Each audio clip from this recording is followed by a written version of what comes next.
Serious question now.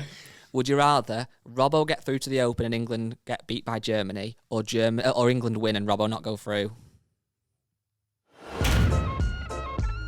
All right, guys, welcome back to the Rick Shiels Golf Show podcast, everybody. I'm your host, Rick Shiels. I'm here with producer Guy. This is episode number 82. You have a good weekend, pal? I did, but first of all, let's not pretend this is the first time we've done this. I like doing it that way. We did it about 2 minutes ago and everything was going well, and then Matt, who's behind the camera, realised one of the cameras was fuzzy because I kicked it when I had an emergency wee before we started. So this is the second time we've done this. But anyway, in answer to your question, Rick, I had a good weekend. I'll pretend I didn't hear what you said first time. I believe you went out for some dinner. Well, on Saturday, I went to Liverpool with my mum and my two nieces, and we had a nice day out. Wanted to go to Nando's. Unfortunately, we went to Nando's and said, can we have a table, please? Said no. It was an hour wait before we could even join the queue. Wow. Which wasn't very good. So we had Five Guys instead. No, well, that's not a bad switch. It was, but I believe somebody spotted me. You were spotted throwing your weight around outside the front of Nando's. Then you know who I am. Yeah. I'm the co-host of the Rick Shiels Golf Show podcast. I know James Robinson, and my good mate is Ed Brown. And he went, whoa. But do you really know Derek Chan? Exactly. He said, no idea. So, guys, this week's episode, we're going to chat a little bit about golf, about my most previous round at JCB, the final of the Break 75, which hopefully everybody enjoyed. I think the reception for Break 75 has been outstanding. Mm-hmm, it has. The concept that we came up with earlier in the year. It's a good idea, wasn't it? Very good idea. Well done, Guy. Thanks. I think, have we told the story about how we came up with the idea? I don't know if we have, actually. So, was it during golf courses still? It was during golf courses were still closed, and it was probably about March time, 2021. And no, it was earlier than that. Was it? Yeah, I can find out the email now. One sec. So we were sat in the garage, ready to film a club review in my home simulator of the Callaway irons, and we just all sat round. It was me, Guy, and Harry, and we were just like, how do we make this video interesting? Because we couldn't get on the golf course, we couldn't do anything, and we ended up inevitably having a brainstorming session, thinking about, well, how can we make something fun this year? What would be a fun series of videos that would get me out playing a little bit more as well, but also would kind of really take the audience on a bit of a journey? Yes. What was the date? It was the 27th of January. Oh, and I sent January. Yeah, I sent an email. It looks quite good, this email. You think I knew what I was doing if you saw this. But the format at the time, so obviously it's changed a little bit, was... Matt, does my audio sound all right, by the way? Yeah, okay. I feel like I sound a bit weird. It might be my headphones. We were going to have 14 episodes every Friday at 4 p.m. So we weren't far off. We weren't far off at all. We had 12 episodes, but inevitably we did have 14 because we were going to do almost a preview episode. Do you remember? That was what we were going to do, yeah. But it kind of didn't quite work, and it ended up becoming the trailer that you would have seen just before the Break 75 series. And we also threw in a clip from this very podcast on the main channel. So it's probably about right, actually. It was actually 14 episodes in total. We were going to have them 10 minutes long every video. That didn't stick to original plan. We wanted to make them super, super, super snappy, but that was too hard. And I don't think it would have worked, actually, in the end. It was... If you think about this, in 18 holes going round playing golf, that takes roughly, when we're filming, 4 to 5 hours comfortably. Now, these videos could be an hour plus long. They could be 5 minutes, but you wouldn't see a lot in 5 minutes. But then also an hour would be too long. So we had this premise of being very short, snappy. I think the sweet spot sat somewhere between 15 minutes and 20 minutes in the end. But what was weird, though, is it's not always the length, it's the actual story. So some of them that were longer actually felt shorter because there was more going on. But I think for my actual probably favourite was probably the last one at JCB, weirdly. I think it had everything. I felt like what's always a good sign of a good video, certainly when we're looking at putting a really good YouTube video together, and Harry, who did all the editing for the Break 75s, big shout out to Harry. Also, Matt did a lot of the filming, who's behind the camera today. And also, I don't want to neglect Tim, another one of our senior editor, does loads of the coaching videos that you see online, so big shout out to him as well. I want to give him some love too. But when Harry shows us a preview, I know it's a good video when I have to say, how long are we through this preview? Because it feels like I've been watching for 2 minutes. And sometimes he says, oh, we're 10 minutes through. And it's like, wow, this feels like a good video. Because for those first 10 minutes, I've been absolutely engrossed. I can't wait to watch more. And hopefully that comes across in the videos. I like the little kind of quirky edits we've had in the video, different ways of filming it, different ways of putting it together. I think Harry's music choices have been outstanding, really set the scene on certain aspects of it. So as an overall product, we're really happy with it. There will be possibly 1 or 2 special episodes coming soon. which you can look forward to. There will be. I think one definite, two's not going to particularly happen now, but we'll see what happens in the future. And then season 2 will be out next year. Probably start at about April time again. Will it still be break 75 then?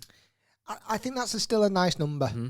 Yeah, I agree. You know, weirdly in the end, I did it 5 out of 12 times, which has let me down a little bit. There was. I think I shot 77 3 times. Did you? Obviously, I had a couple of nightmares, 2 at JCB, 1 at St Anne's Old Links, and then just a couple of kind of high 70s. So I still think 75 is a nice number. Mm. I feel right now, as the end of the series has approached, I feel like now I've got 9 months to get ready for next year's. No pressure. I don't know what I'm going to do different. I might do anything different. I might put a few more balls or something. Yeah, but I think the level that you're at, the number is right. Because it's like you said, if you really put a lot of effort into improving, and you did, and it was break 75, you'd probably do it a bit more easily. Yeah. But I think it's a good number at the minute because like you go out and you could do it, you could not. I think that's what people enjoy as well. It's a realistic.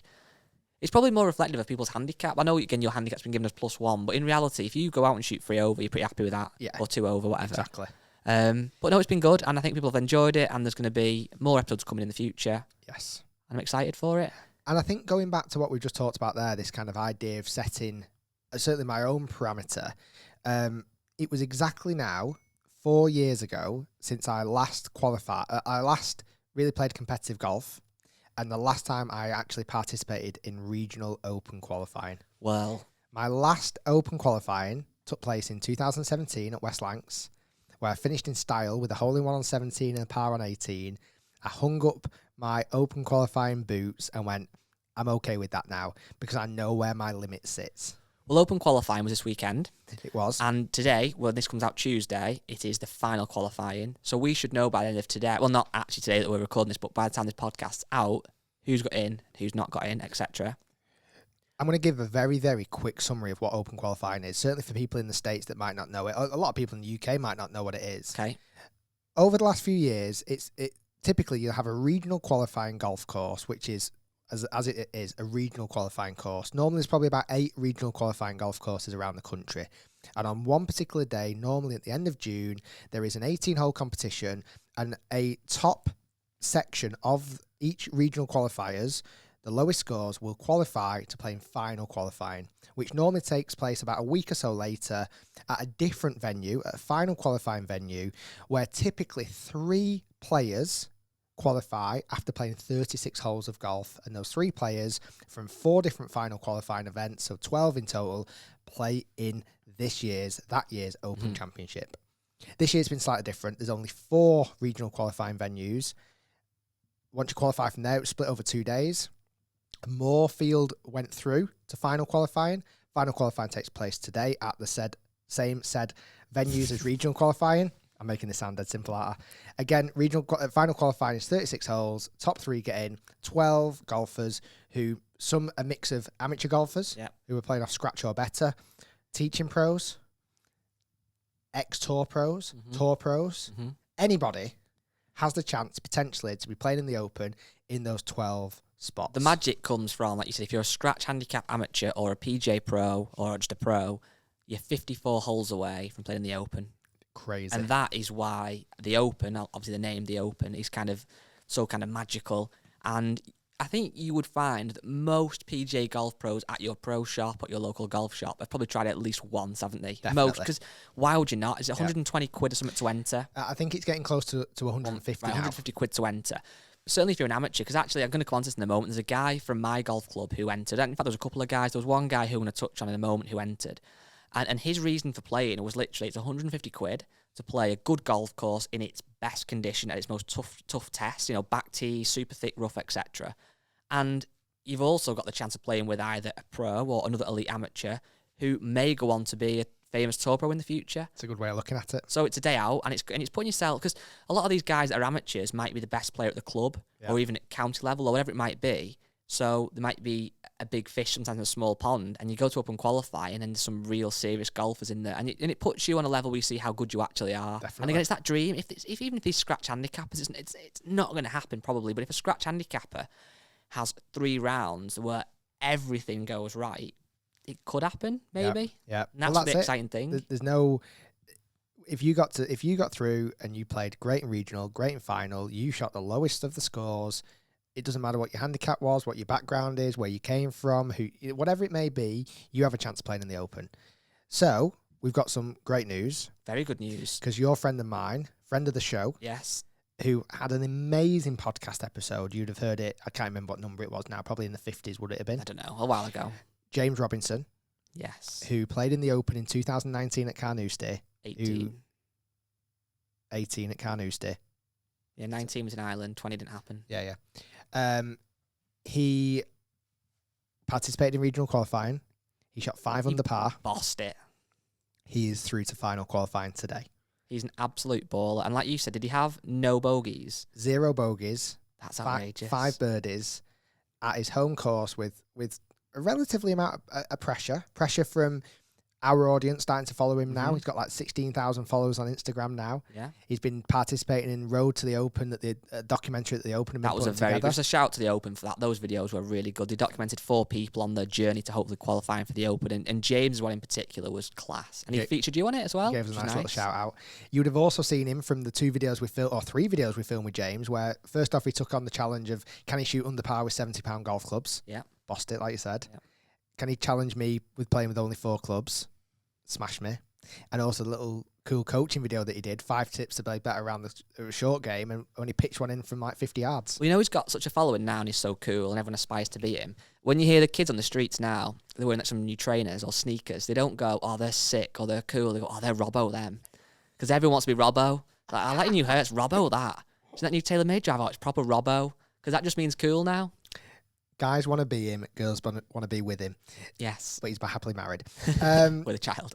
So yeah, he's qualified. Everyone here from the Rick Shiels Golf Show massively support him. Hopefully he continues. Matt doesn't. That's always slagging him off. It's not like him. No, he hates him. Hopefully continues, and you never know. At the end of Tuesday, when you're watching England versus Germany, and England go through in penalties, and we get the good news that James Robinson has also qualified for the Open, the champagne is being popped. Even you're going to pop a little bit of bubbly on Tuesday I might have a second monster of the day and go mad. Serious question now. Would you rather Robbo get through to the Open and England get beat by Germany, or England win and Robbo not go through?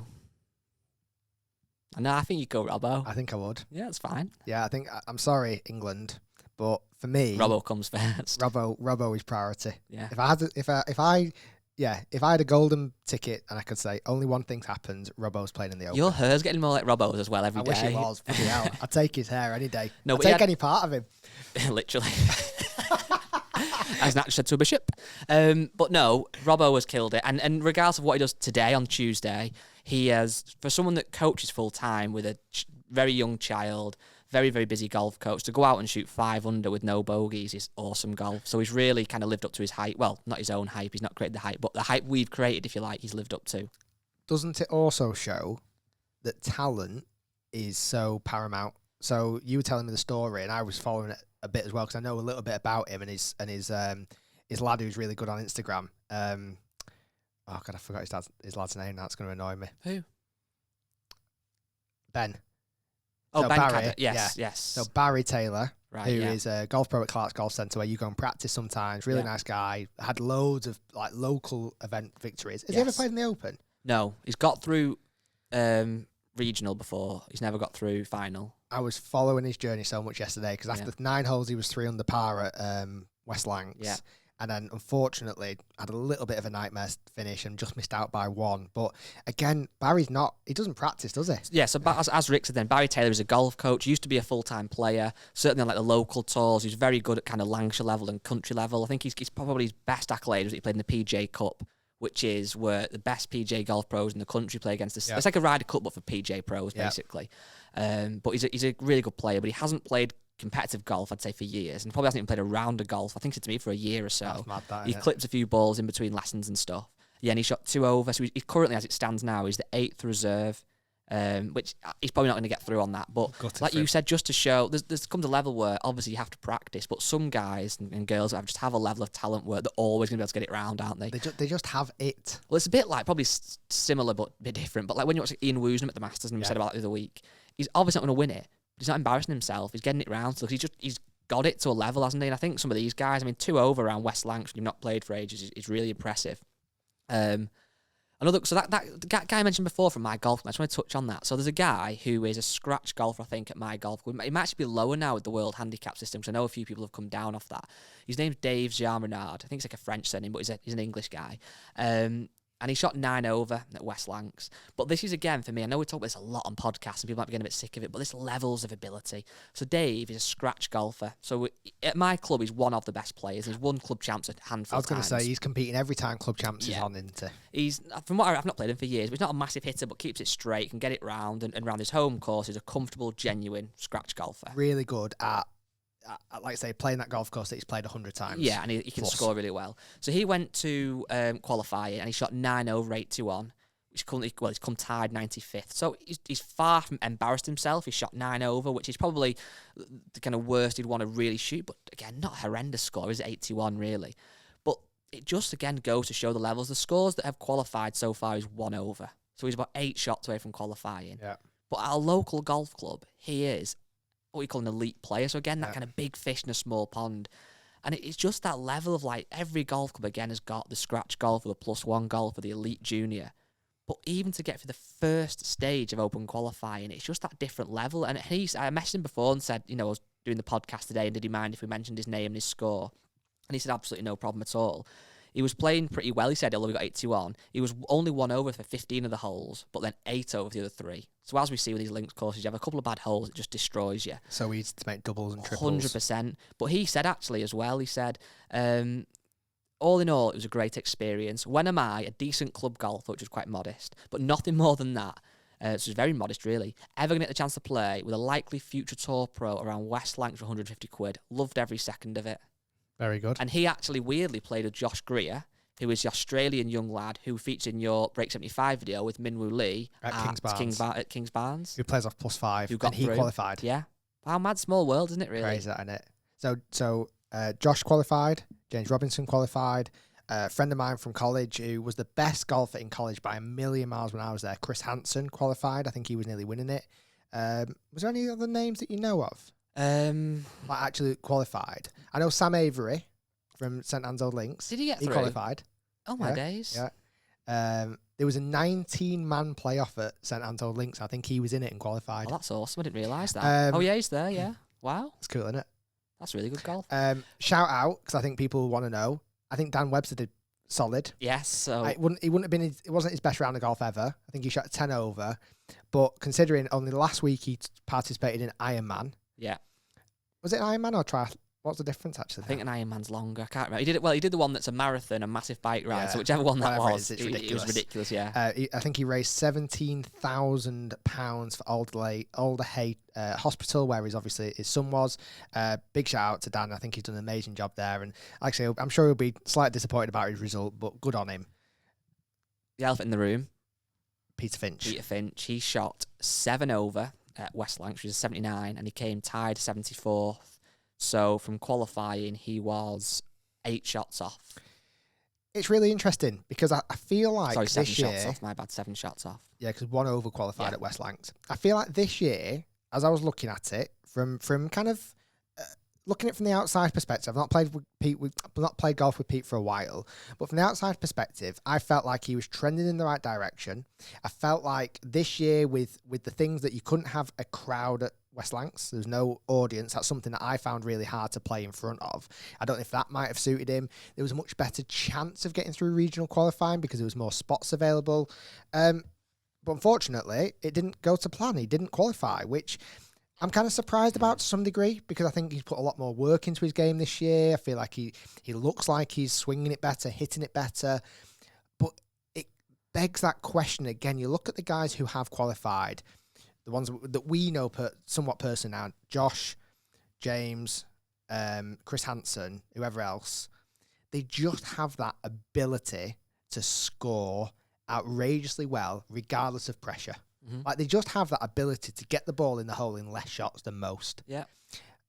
I think that's where Pete's lacking at the moment. I don't feel like he can put a score together that resembles a 5, 6, 7 under. But if you said that to me, can Josh do that? Who we played with at Kings Barnes? Yes. Can James Robinson do that? Yes. Yeah, but in fairness, I get what you're saying, and this might end up being a clip on the YouTube channel, I'm sure. So I want to just get this in before anybody starts commenting things, not listen to what I'm going to say.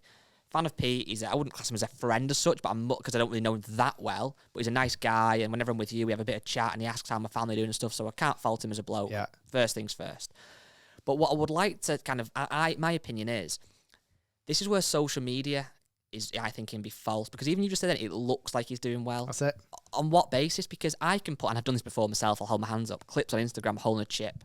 That could be for a triple bogey, but if it goes in, it's a good clip for Instagram. Could have been your 10th attempt. Exactly. And again, another thing to be honest about, I've put not many, but a couple of swing videos on Instagram. I'll make sure it's the best swing out the bunch. Yeah. Where I might not, the result might be terrible, but if it looks in the positions I want to see myself in, I'll put it on. Yeah. So that's where social media and YouTube, and you know this as anybody, it's not always. It can't. Well, your scores are real because your scores in 75 are what you've shot. But you could put clips from when you've shot 85 and a 75. Looks like you've shot 6 under. A smoke drive, a chip close, a long hold putt. Yeah. And someone could go, God, Rick looks like he's playing well. Well, He shot 85. I think that was something that really people loved about the 75s is there was probably two main examples where, let's say the first tee shot on JCB, the most recent one when I dunked it in the water, I could have been so easy just to go, actually, guys, I'm going to take that again. 100%. But it's that's what happens in golf. Exactly. When I played at Hillside and left it in the bunker when playing with Spencer and made a triple bogey, that's golf. Like, you don't get these retakes, and I didn't have these retakes. I wanted it to be authentic. And I think that's where it is. Like, I could have easily made those break 75s look like I shot 68 every single time. Yeah, and that's I could have made that happen. And with like, you know, you're just saying then what Pete looks like he's doing off videos and stuff, but when it comes to obviously playing golf and putting a score in your hand, forget Instagram and forget YouTube. It's a different kettle of fish completely, isn't it? And like you said then about you don't think he's got that 5-6 under in him. Maybe he's not, but that's not what you're asking for open qualifying. You're asking for 1 over. Yeah. So it's a different level. And obviously Pete massively does it, and his kind of mantra is that, and I get it, he wants to qualify for content because people enjoy watching it. And he also has this kind of idea that him playing in competitive golf, he might learn things about his own game that he can then transcend to the viewer, which again, fair enough. You know, if he's played in competitions and he feels like his head's gone or something's happened or a swing fault's really cost him a shot or whatever, he can then tell that to the viewer and hopefully help the game. So again, that makes sense. But the level, there's a big level there. And, you know, this year he's obviously had the ability to have a personal trainer. He's got obviously a simulator in his academy, his studio, we can hit balls all the time. He's having lessons. He's got all the best equipment fitted to him perfectly. This was his best year at getting in. I think looking at it, this was his best chance. I do. So I'm intrigued to see where it goes next. Does he continue it? Does he try it for? Because I mean, I stopped doing qualifying for the Open in 2017 when I was doing the series of Quest for the Open. I did it in 15, 16, 17. After 3 years, I realised I've got no bloody chance. Yeah. Like, that's it. At the moment, Pete's done, he didn't do 15, he did 16, 17, 18, 19, didn't do 20 because there wasn't one, 21. So he's had 5 attempts now, plus the ones that he's had previously. I don't know where, I know, probably a question for Pete, where do you end up drawing the line and going, I don't know if I can shoot that low enough.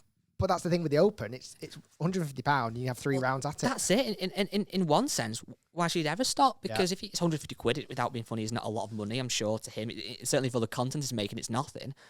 150, you have, you know, all you need to do, and I'm using that term loosely, all you need to do is have 3 of the best rounds of your life and you're in the Open. Even for him, I'm sure he wants to get through the first bit, which, he could shoot 1 over on them. I'm sure he could. He could go do it today. Of course he can.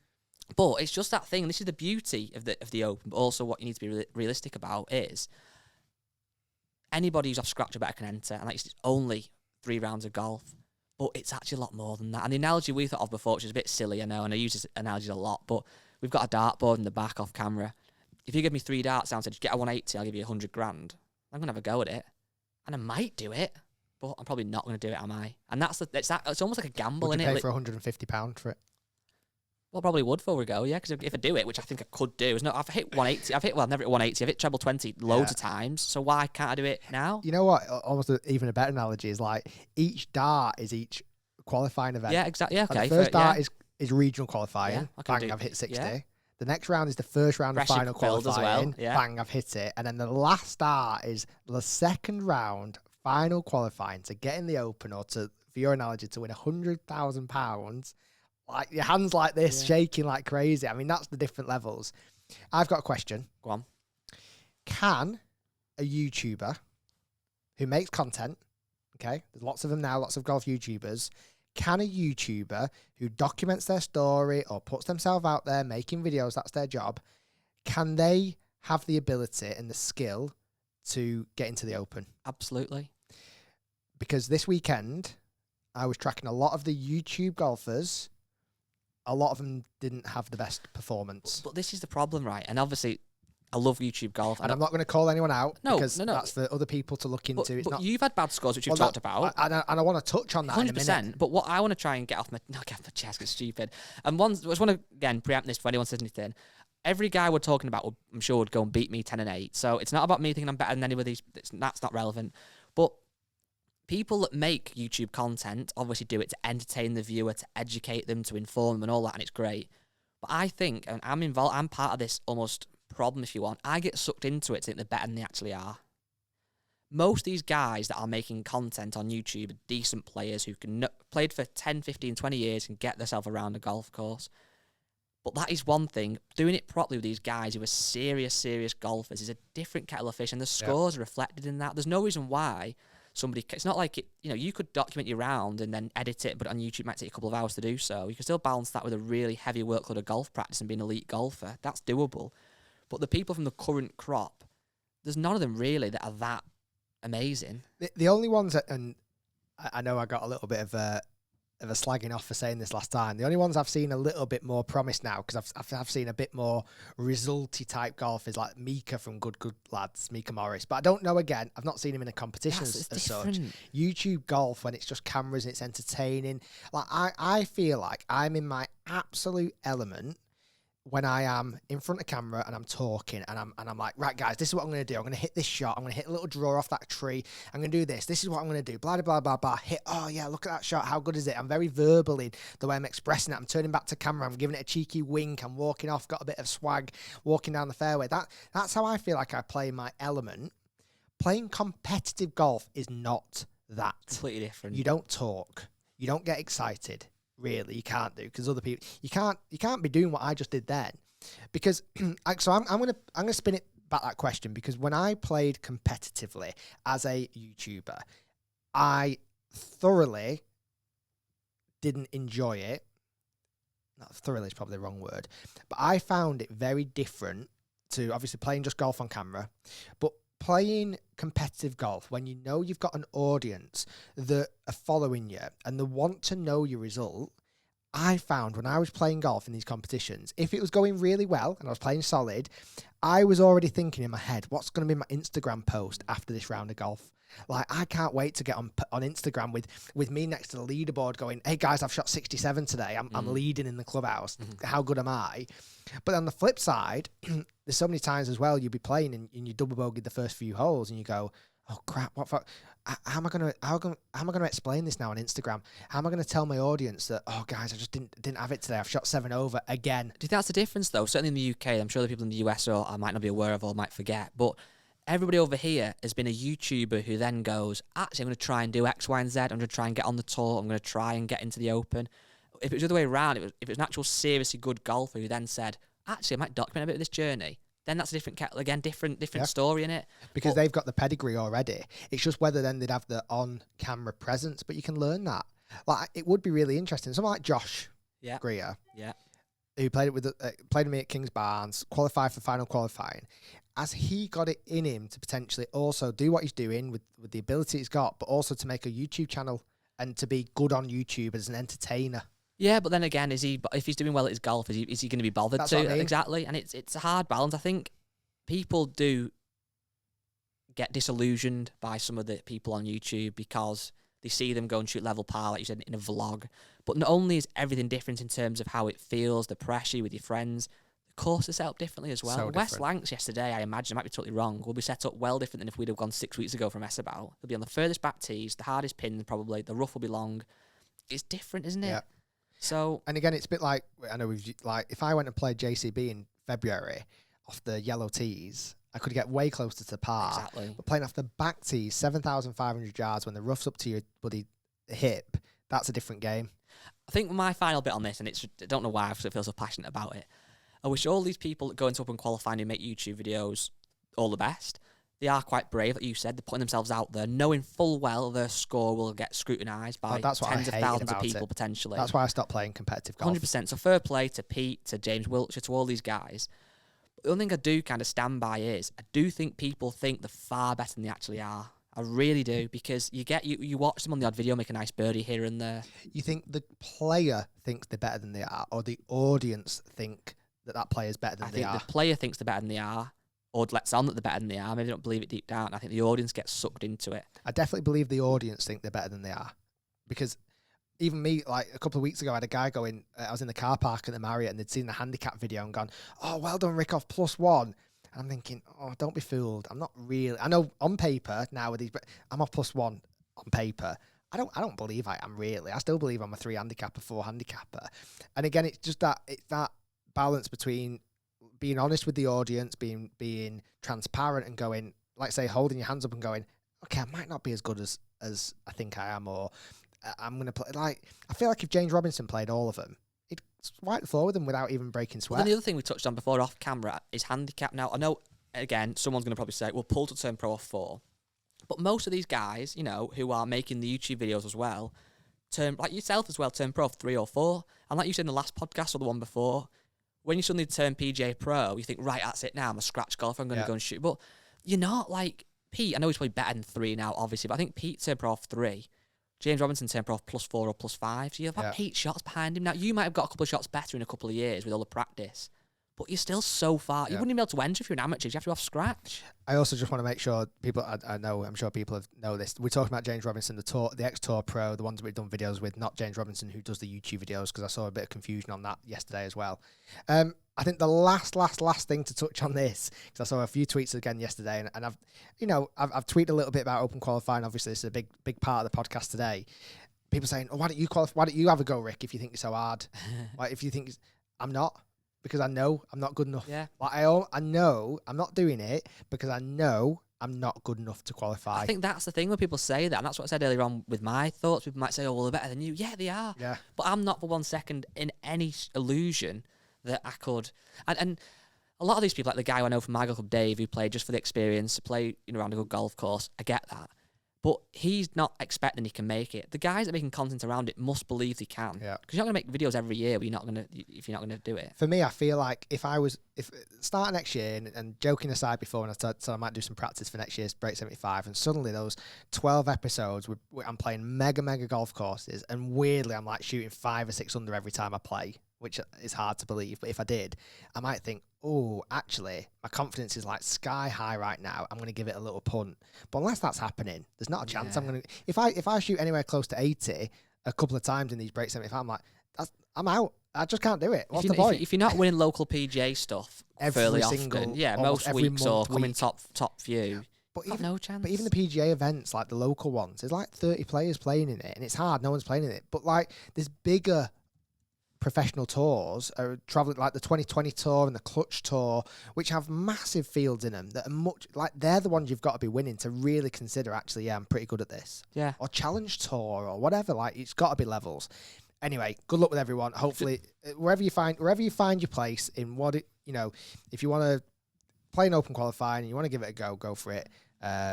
Just a quick one. So, Barry, Barry Taylor we touched on earlier on, who's my kind of friend. He's a golf coach. He's never played the Open. He never was on the European Tour, but he had a really decent career as a golfer.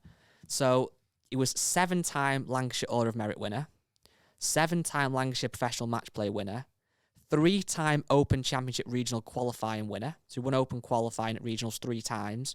He had 4 wins on the Tamsil Tour. 4 Tamsil Tour victories, an Order of Merit winner. 5 times 1836 Tour victories, an Order of Merit winner. 6 times Players Tour, an Order of Merit winner. He had over 100 Pro-Am victories. That's ridiculous. So all that stuff. So he's won the first piece of Open qualifying 3 times, but never got through to the actual Open. He's won over 100 Pro-Ams. He's a serious golfer. That's crazy. And that's who you're up against. And he rocks out of his teaching bay and shoots a couple over Misses out by 1.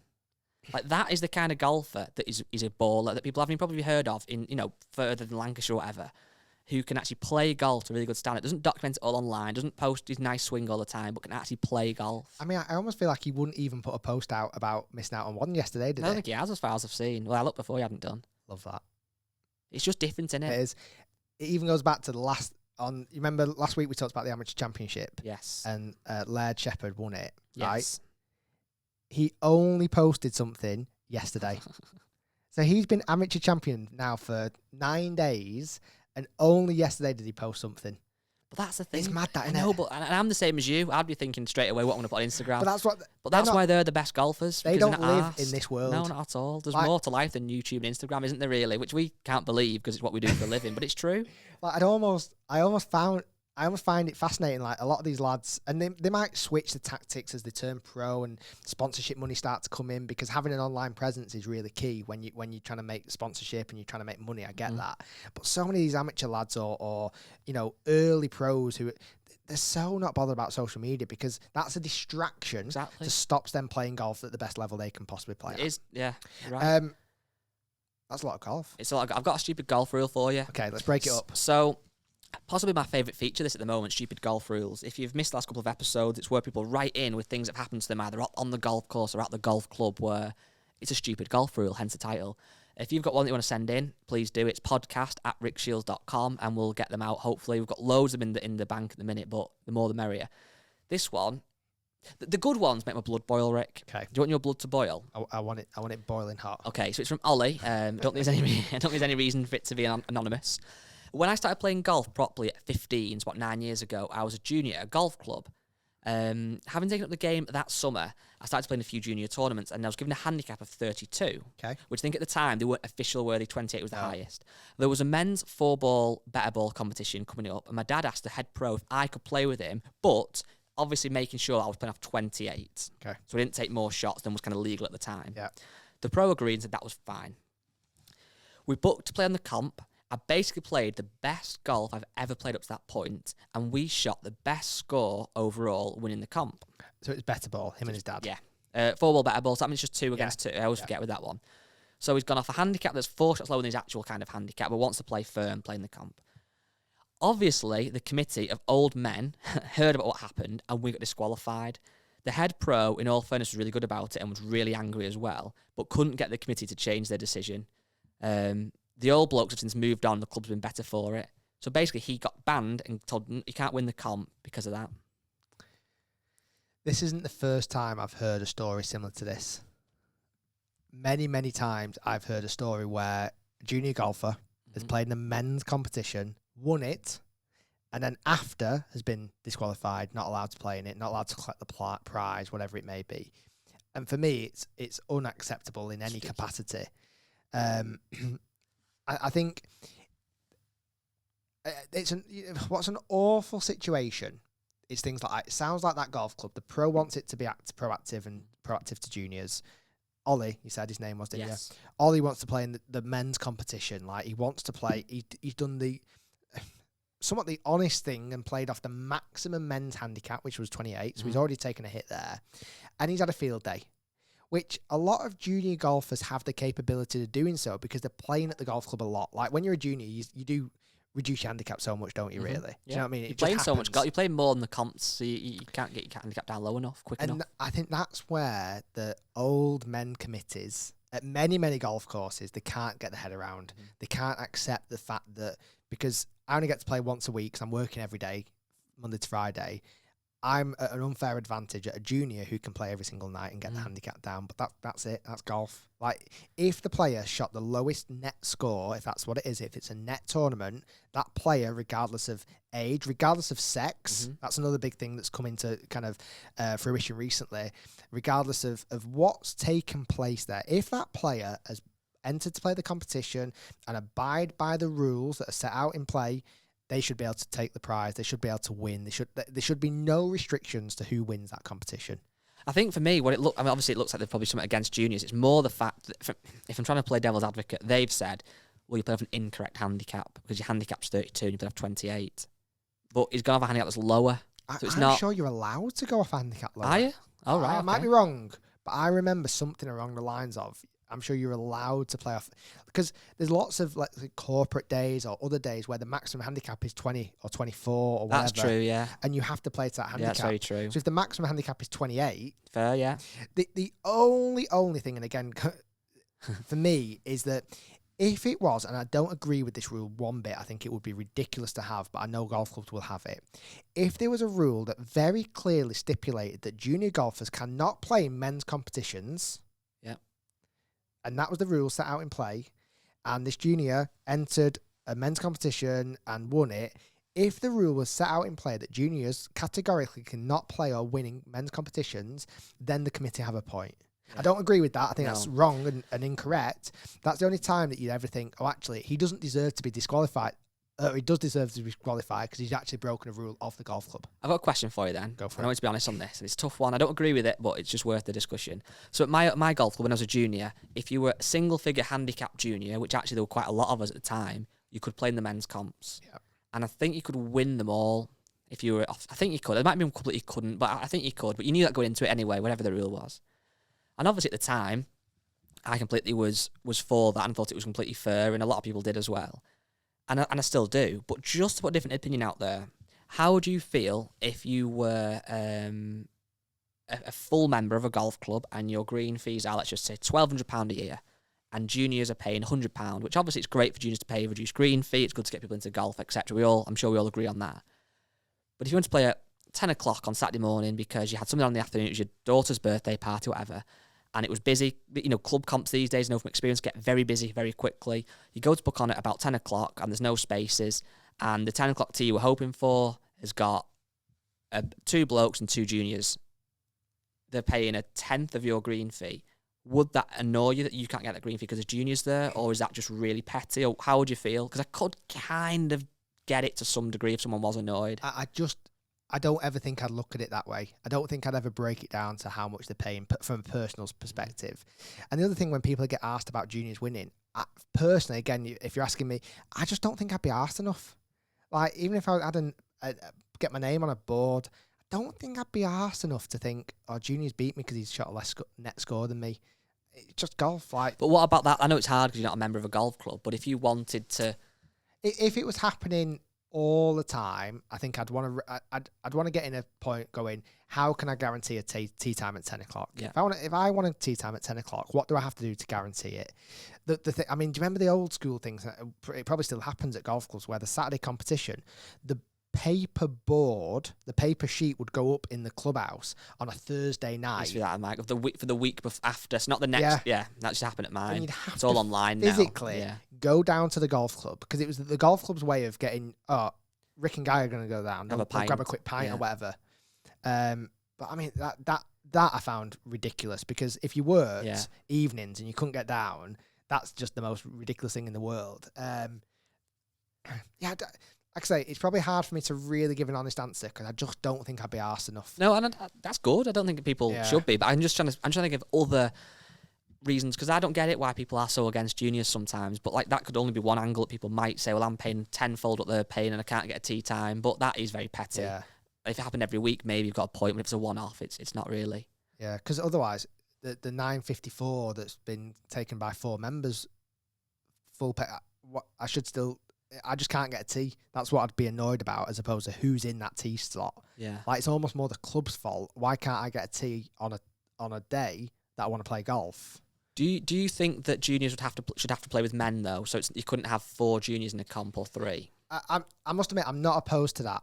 To which juniors needing to play with an adult member. And you know what? It's not so much the fact that it's checking up on the juniors. It's just making sure that nothing happens that the juniors aren't aware of. Let's say a rule impeachment, or they've not quite added up the scores correctly, or like, I feel like it's just more of a guidance rather than policing. Yeah, like, it's more like, we're going to put a male golfer with you, or sorry, not a male, an adult golfer with you, just to keep not check, that's the wrong word, just to help you out, not to police you. And I think it's good as well if you had 3 juniors and one of them shot a net 65, people might be thinking it's a bit wrongly so, people might be not believing it, but if there's a grown up there with them, it might be a bit more. Yeah, that's all it is. I feel like, you know, if it sounds a bit petty, but if 3 juniors were at school in the playground, their version of an event, on their own would be very different if an adult was there that saw it all happen.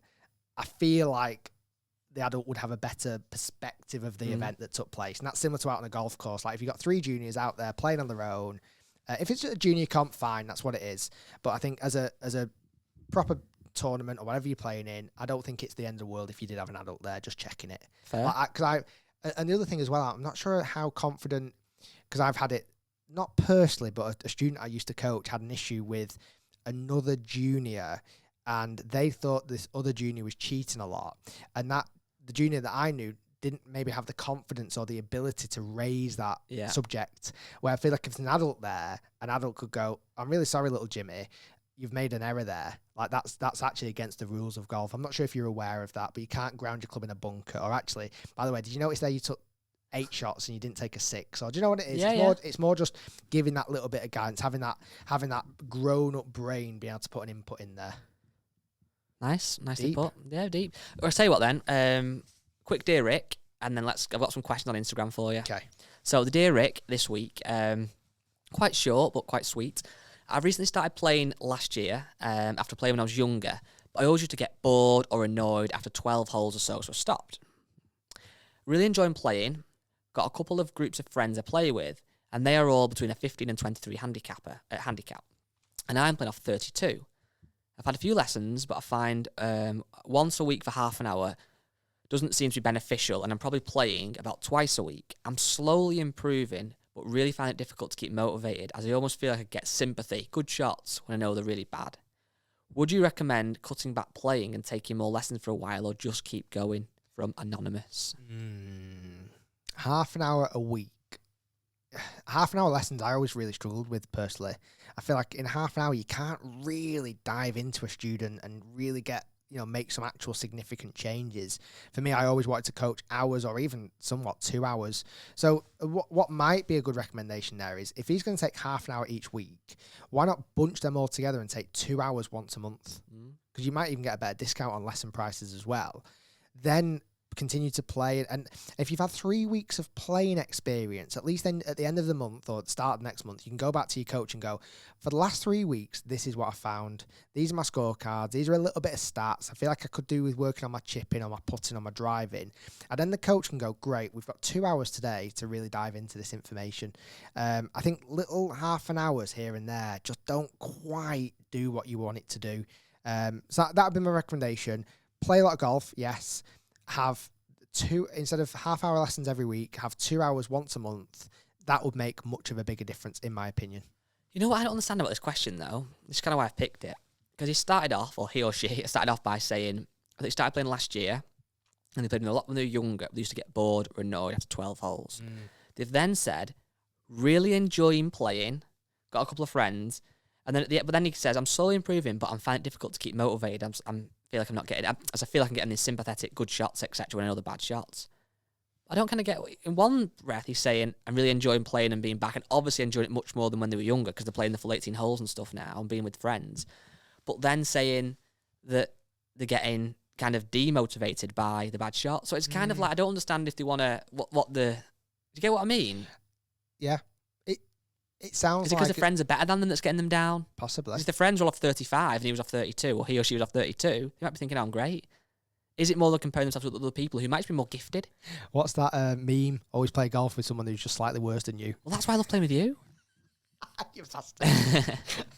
Every time we play, I destroy you. Scorecard in hand, guy wins. Simple as that. Oh, what a load of crap. Match play around Marriott, Rick might have the edge, but scorecards separate the men from the boys.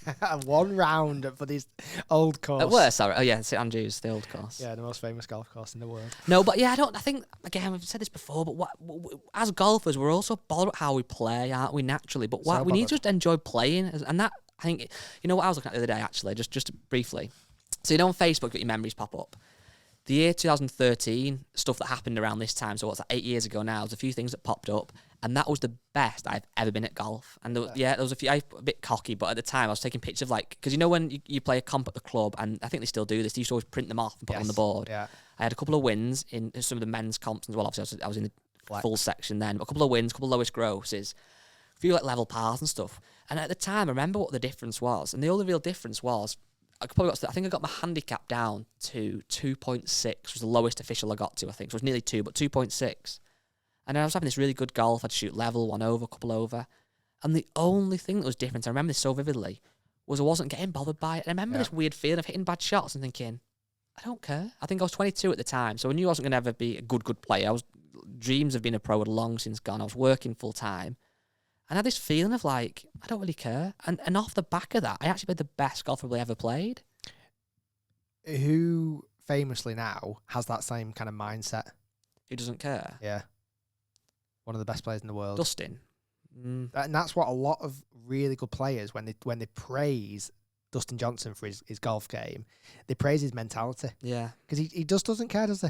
No. I mean, granted, he's so chilled. He's a multi-millionaire, and he's won everything that's in sight, and pretty much everything in sight. he just doesn't seem to care. And I think that's, again, going back to, when you do hit a bad shot, almost see it as an opportunity, right? My next one, I'm going to recover from this bad shot or whatever it may be. And it's difficult, and it can be draining golf sometimes. I mentioned in the last episode of Break 75, sometimes you have highs, lows, but just get out there and enjoy it. Like, enjoy the environment, enjoy the people you're playing with, enjoy the challenge.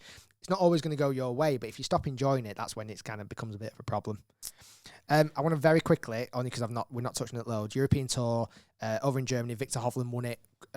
It's really interesting with Victor Hovland because he's obviously playing loads of golf in the PGA Tour over the last number of years, competing against these best players in the world all the time. It almost felt like he was always going to do incredibly well at the BMW International this week in Germany, just because he's playing on the European Tour. Like, how different must it feel for someone like that, do you think? To be over back in Europe? Yeah. The courses are different, typically. Yeah. So that's going to be different. The standard of golf is different. Obviously, the PGA Tour is the elite, isn't it? That's a fact. But you just have the best players. If you look at the top 20 players in the world, they're playing on the PGA Tour. They're not playing in Europe all the time, are they really? No. Like, he was competing against second place with Martin Keimer, where you think Martin Keimer, yes, 7 years ago was one of the best in the world. I think he got to world number 1, didn't he, almost? Yeah. But like now, when someone like a Victor Hovland, a young lad who's every week playing on PGA Tour, playing against the best of the best players, I almost felt like he was always going to come back and win that this week, which obviously did. Why was he over here? I'm guessing it's a link with BMW. Oh, okay. I'm guessing. But also, don't forget, now there's a swing. Next week they're in Scotland. The week after in the Open. Yeah, that's true. So potentially, and obviously he's from Holland, so it's like, does he from Norway? Norway, sorry. Does he come back and go to Germany, nip over to Norway? I don't. Do you know I what I mean? realised he'd won twice in the PGA Tour. Has he won twice? Yeah, and I knew he'd won once. I didn't realise he'd won the Puerto Rico Open in February of last year, and then he won in December. Well, the Puerto Rico Open is the one that they say is a bit of a curse. Like, if you win that, you often don't go on to win other events. But obviously, he's broken that curse. He is honestly one of my favourite players to watch. It's mad. Look, his birthday was September 1997. So he literally wasn't born when Tiger won the Masters. It's madness, that, isn't it? Oh my God! You know what I think's mad about stuff like that? That's actually crazy. I was saying this the other day with the Euros on the football, and a lot of these players now born at the year 2000. It's not so much mad that he wasn't born when Tiger won the Masters, because although I remember that, I was only 6. It's more the fact that he don't remember stuff from like 2002 that well, which for me doesn't feel like I started high school in 2002. He won't remember like 2000 Tiger. Yeah, it's bizarre, isn't it? Crazy. Do you want some questions then? I'm going to touch on 2 more things. Go on. Travellers Championship. I don't know anything about this. So I didn't watch lead. anything until the 8-hole playoff. That is crazy. So Harris English ended up winning it. He was 13 under through 72 holes. And then, I don't want to butcher his name, but Kramer Hickok was also in the playoff. They had 8 holes. I watched a lot of the playoffs on social media and stuff because it was super, super late at night when it was on, so I didn't watch it live. They had 7 pars, continuously playing the 18th and a few times playing the 17th randomly.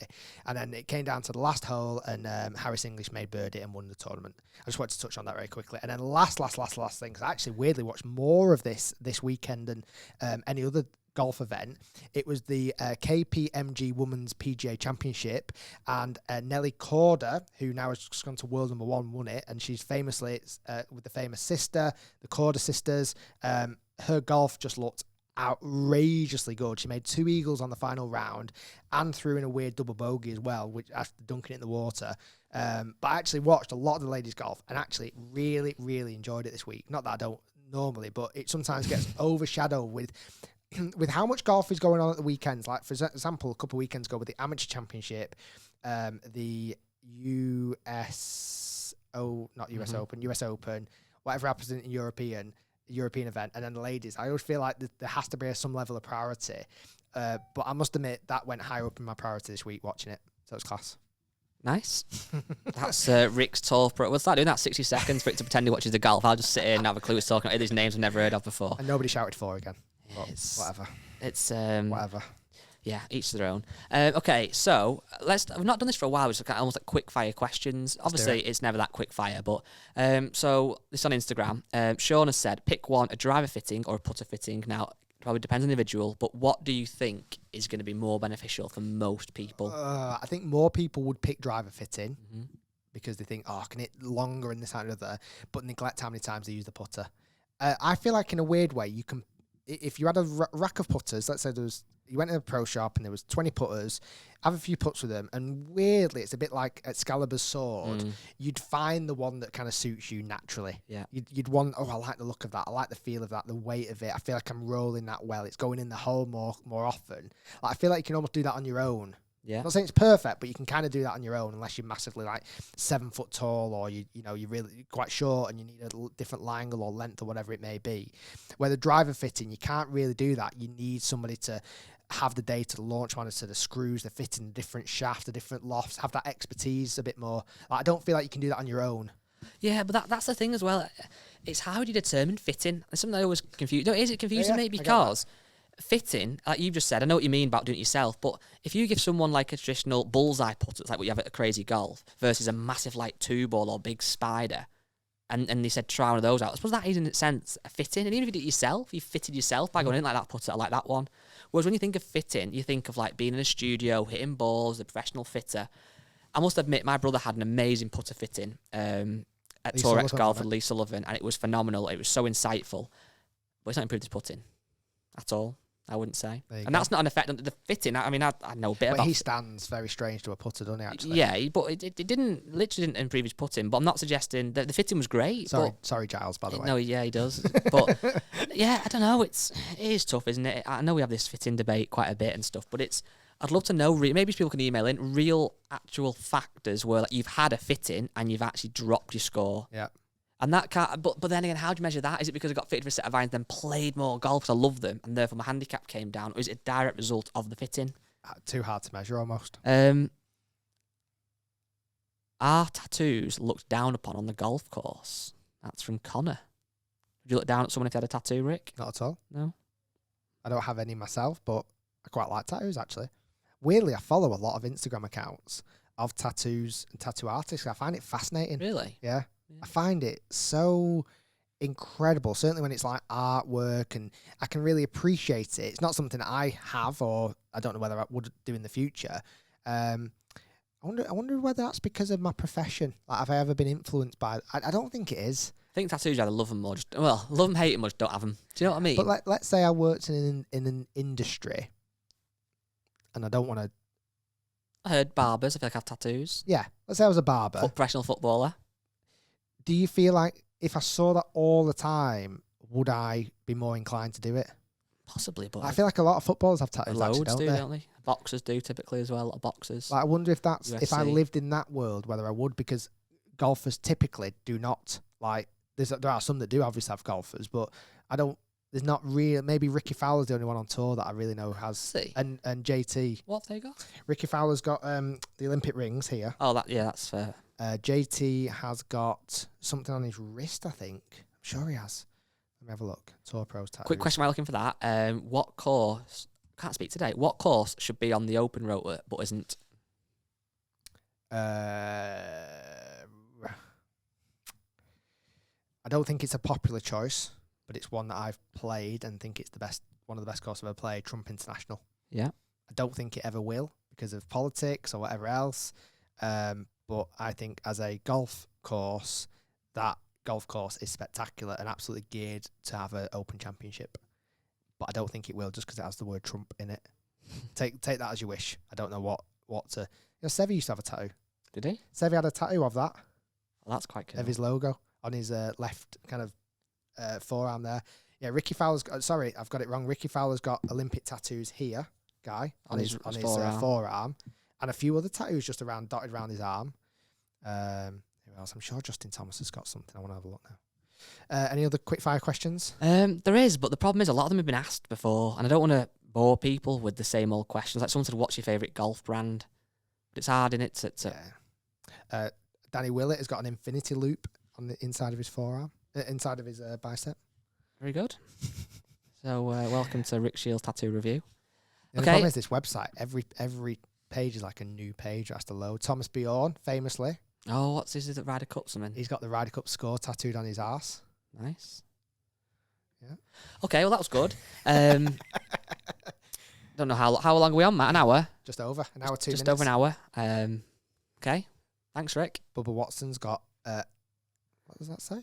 I think what I might do, I might just walk off the set and just let Rick look at tattoos for the next hour. His wife tattooed on his wedding ring finger because he doesn't play golf with his wedding ring on. But so when he takes it off, It's got her name. he's got a name. Lydia Coe has got tattoos, but doesn't show what it is. I feel like people are driving along now, kind of, they can see there's like 2 minutes left, thinking, what the hell is this going to extend for 2 more minutes? And Rick's just saying random names, pointing at body parts people can't see or listening to it in the car. I just want to get to Justin Thomas. I'm sure he's got one. So people will probably on the treadmill now, or out for a run, or on a long car journey. What motivational quote do you want to give them right now? Practice in the dark to shine in the light. Well done. It's quite good, isn't it? Beef's got beef head. Diamonds create pressure. No, it's the wrong way around. Pressure creates diamonds. Oh, nice. I like that one. This feels now like terrible podcast. I'm literally sat here with Rick looking at... Francesco Molinari's got a Chinese symbol. What does it say? I wish it was... Oh, I can't even... He doesn't even know. He got it when he was 18. So, thanks for listening, everybody. That was a really rubbish Mel ending. Reid has got a parent's birth dates on a forearm. Oh, I did have Justin Thomas. You've got to keep looking. Justin Thomas tattoos. What are you up to this week? Well, Harry's on holiday. He's done all the wonderful editing for Break 75, so he's chilling. So I'm thinking like bit of golf, bit of brainstorming. Has he got a tattoo? Anyway, I think this is genuinely time we should be wrapping this up now, Rick. You can carry on this off, but we can turn the mics off, you know. People, this is on YouTube as well. People are watching this. This must be absolute. If you know what, if you've turned off, that's fair enough. I respect you more for turning off than watching this crap. If you've not turned off, thank you. You're a hardcore fan, and lucky for you, you've just been entered into the draw to win £1 million. Yes, and also what I was thinking, people. All you've got to do is send £1,000 to Rick Shiels. That's a very good shout. That. What's quite good is there's people who want to be in the clubhouse desperately and don't want to every week, so they have to keep listening to this. So just keep those people that are hardcore, just keep them listening for ages. No, let's end it now. Guys, thanks for listening to the Rick Shiels Golf Show podcast. We're back for episode number 83 next week, and we've got some new guests lined up very soon, which I'm excited about. You are, and I think you should be too. Should be. Peace out, everyone. Come on, James Robinson. Get in the open. See you soon.